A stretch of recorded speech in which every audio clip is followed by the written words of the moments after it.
Welcome back, guys. My name is Logan with West Desert Wheeler. I went out to a nationals competition in Cougar Buttes, California in October of 2022. While there, I was able to spectate an awesome division of RC crawlers called the Super class. Now, personally, I ran Sportsman as well as 2.2 Pro, but I do not own a car that fits into the Super rule class. These cars are not very popular overall in the RC community.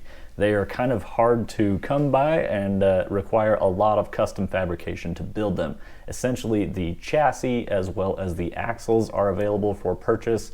However, the rest of the car, you're really on your own as far as building. These cars have custom tires and wheels where you have to cut existing tires and stretch them out open and glue multiple together to make the size that you're after, as well as the foams and tire inserts to go inside of them.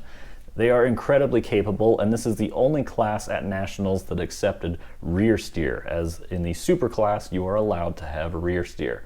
Now, these are motor on axle cars, and the steering servo is also on the axle too. With the big tires, these cars are able to get up on top of large rocks and span large gaps, as well as their longer wheelbase, they can reach the tops of bigger boulders. So the courses get pretty wild for this class of crawler. The driver we are looking at here is Dave Cape. Thanks to Dave for letting me post this video. I did go ahead and ask if he would mind if I shared this content with you guys, and he was all for it. Congrats to Dave at Nationals for taking a second place overall finish at Nationals in Super Class. So definitely an awesome performance, and I am definitely interested in trying to compete next year if I can get myself a car. So as we were looking right there, Dave seeming to not be able to find the line to get up through those cones clean, and for the sake of time, he went ahead and took that gate. So in this competition, you can point out. So if you do things like back up or run over cones, you acquire points as you go. And the maximum point total that you can accrue is 40 points. If you do not cross the finish line in time, you automatically point out and get 40 points for the course. So as Dave's going here, he's trying not to back up and not to hit cones, clearly, but there are times for time to try and get across the finish line that he will acquire points to do that. Now, he also is doing an excellent job controlling his rear steer and really utilizing the car's potential with that rear steer. On a couple of these pictures and angles here, you can see that this car has excellent steering angles both on the front and rear. Some cars have a really cool mechanism for their servos where they actually have a gear reduction system which increases the output of the servo there. Now right here, Dave finding himself in a bit of trouble. It takes a small reverse just to settle that front end down.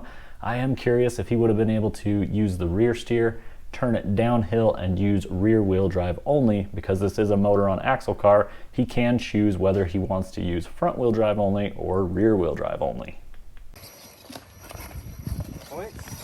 Stand. 11 or 12. 2.5 minutes left. In the same spot as you Which way? I was out. Hover. The gate? Huh? You hovered over it. 210. Getting through that last gate, we did review the footage and definitely confirmed that he did clear the gate, which I did call in real time. However, the judges had some second thoughts on it, and I was able to confirm that he indeed did clear that gate. Now, we're starting to get fairly low on time, and we've still got multiple gates left to run. So now the pressure is really on, as well as he's trying to finish the course on time and beat the leader in the class points. At the time, we believed was Nabil. Now, Nabil is an excellent driver, and in many RC competitions has come out on top. So I'm sure that Dave really wanted to get out there and beat Nabil in competition. Cruising up and over these ledges, luckily with the rear steer, able to position the car and take tighter turns and get it into very interesting positions. Right here, coming up on top of this rock, and the rear end started to slide, so he quickly fixed it with a blip of the throttle, and just amazing what these cars are able to do while staying planted and stuck to the rocks. And even when upside down, the tires are so tall that they still contact the ground in most situations, so it's actually able to upright itself fairly easily.